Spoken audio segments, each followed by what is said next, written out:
भारी आर्थिक संकट से जूझ रही किंगफिशर एयरलाइंस के विमान अब नहीं उड़ेंगे।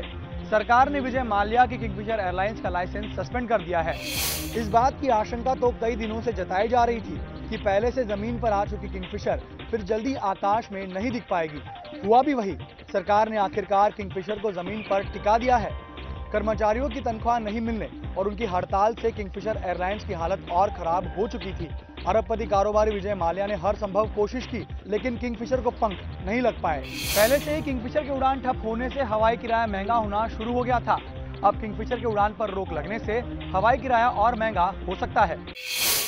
कांग्रेस महासचिव दिग्विजय सिंह ने आईएसी के नेता अरविंद केजरीवाल से 27 सवाल पूछे हैं।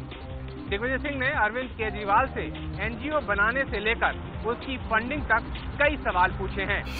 दिग्विजय सिंह ने अरविंद केजरीवाल से पूछा है कि क्या यह सच है कि 20 साल की आईआरएस की नौकरी के दौरान आपका कभी दिल्ली से बाहर तबादला नहीं हुआ?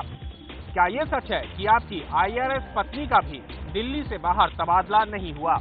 इसके अलावा दिग्विजय सिंह ने अरविंद केजरीवाल से ये भी पूछा है कि नौकरी में रहते हुए जब उन्होंने स्टडी लीव ली थी तो उसकी पूरी रिपोर्ट सरकार को क्यों नहीं सौंपी। आधार कार्ड से जो सबसे बड़ी सहूलियत होगी वो होगी कि जरूरतमंद लोगों तक सब्सिडी का फायदा पहुंचेगा। इससे सही लोगों को सब्सिडी तो मिलेगी ही, साथ ही सरकार पर सब्सिडी का बोझ भी कम होगा। अभी सरकार राशन, खाद, रसोई गैस, मनरेगा और स्वास्थ्य योजनाओं के जरिए 2.5 लाख करोड़ रुपए की सब्सिडी दे रही है। इस सब्सिडी का भार कम करने के लिए सरकार आधार कार्ड का सहारा लेगी। सरकार को उम्मीद है कि सीधे कैश ट्रांसफर से सब्सिडी का लाभ असली जरूरतमंदों को मिलेगा, फर्जीवाड़ों पर रोक लगेगी और गड़बड़ियां भी कम होंगी। इस कार्ड के आधार पर ही तय होगा कि कौन बीपीएल है, कौन वास्तव में सब्सिडी का हकदार है। हकदारों के बैंक खाते में सीधे सब्सिडी ट्रांसफर हो जाएगी। सरकार ने कैश ट्रांसफर के लिए देश के 11 राज्यों के 50 जिलों में पायलट प्रोजेक्ट भी चलाए हैं, जिसका लोगों को सीधा फायदा मिलेगा। अमेरिका के राष्ट्रपति बराक ओबामा ने अपने प्रतिद्वंदी मिट रोमनी पर निशाना साधते हुए कहा है कि उन्हें रोमनेसिया हो गया है।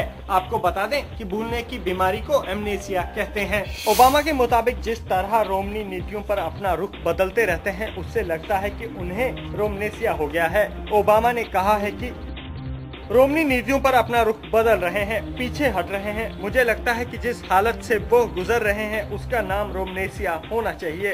ओबामा और रोमनी के बीच तीसरे और आखिरी दौर की बहस 22 अक्टूबर को होगी। अमेरिका में 6 नवंबर को राष्ट्रपति के चुनाव होने हैं।